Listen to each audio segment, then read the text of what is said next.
স্বাগতম।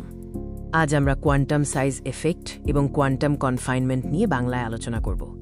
এই ভিডিওতে আমরা জানব কিভাবে পদার্থের আকার ছোট হলে তার বৈশিষ্ট্য পরিবর্তিত হয়, যা কোয়ান্টাম পদার্থবিজ্ঞানের এক গুরুত্বপূর্ণ ধারণা।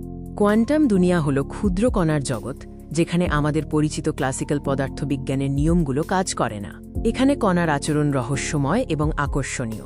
শুরুতেই জেনে নেওয়া যাক কোয়ান্টাম সাইজ এফেক্ট এবং কনফাইনমেন্টের মূল সংজ্ঞা। কোয়ান্টাম কনফাইনমেন্ট হল এমন একটি প্রক্রিয়া যেখানে কোনো কণার গতি একটি অত্যন্ত ক্ষুদ্র স্থানে সীমাবদ্ধ হয়ে যায়। যখন কোনো কণা ন্যানোস্কেলে সীমাবদ্ধ থাকে, তখন এটি ঘটে। কণার গতি সীমিত হলে এর তরঙ্গ ফাংশন, ওয়েভ ফাংশন পরিবর্তিত হয়।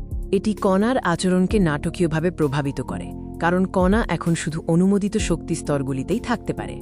এই সীমাবদ্ধতাকে পটেনশিয়াল ওয়েল বা পটেনশিয়াল কূপের ধারণা দিয়ে ব্যাখ্যা করা হয়। কণাগুলো যেন একটি ক্ষুদ্র বাক্সের মধ্যে আটকা পড়ে যায়। এই কনফাইনমেন্টের ফলে কণার শক্তিস্তরগুলো পরিবর্তিত হয়, যা বাল্ক মেটেরিয়ালের থেকে আলাদা। একটি বাল্ক মেটেরিয়ালের শক্তিস্তরগুলো প্রায় অবিচ্ছিন্ন হয়, যা শক্তি ব্যান্ড গঠন করে। কিন্তু যখন বস্তুর আকার ন্যানোস্কেলে কমে যায়, শক্তিস্তরগুলো বিচ্ছিন্ন হয়ে যায়। এই ঘটনাকে কোয়ান্টাইজেশন বা বিচ্ছিন্নতা বলে। এই শক্তিস্তরের পরিবর্তনের সামগ্রিক প্রভাবকে আমরা কোয়ান্টাম সাইজ এফেক্ট বলি। বস্তুর আকার যত ছোট হতে থাকে, তার ইলেকট্রনিক এবং অপটিক্যাল বৈশিষ্ট্যগুলো তত পরিবর্তিত হয়। যেমন, কোনো অর্ধপরিবাহী কণার রং পরিবর্তিত হতে পারে।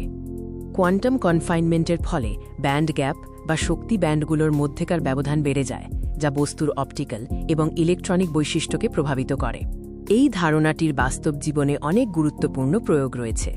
এর সবচেয়ে পরিচিত উদাহরণ হল কোয়ান্টাম ডটস, যা এলইডি, সোলার সেল এবং বায়োমেডিক্যাল ইমেজিংয়ে ব্যবহৃত হয়। ন্যানো প্রযুক্তির উন্নয়নে কোয়ান্টাম সাইজ এফেক্ট অত্যন্ত গুরুত্বপূর্ণ। এটি আমাদের আরও কার্যকর এবং উন্নত ডিভাইস তৈরি করতে সাহায্য করে। আমরা এখন আলোচনার শেষ পর্যায়ে চলে এসেছি।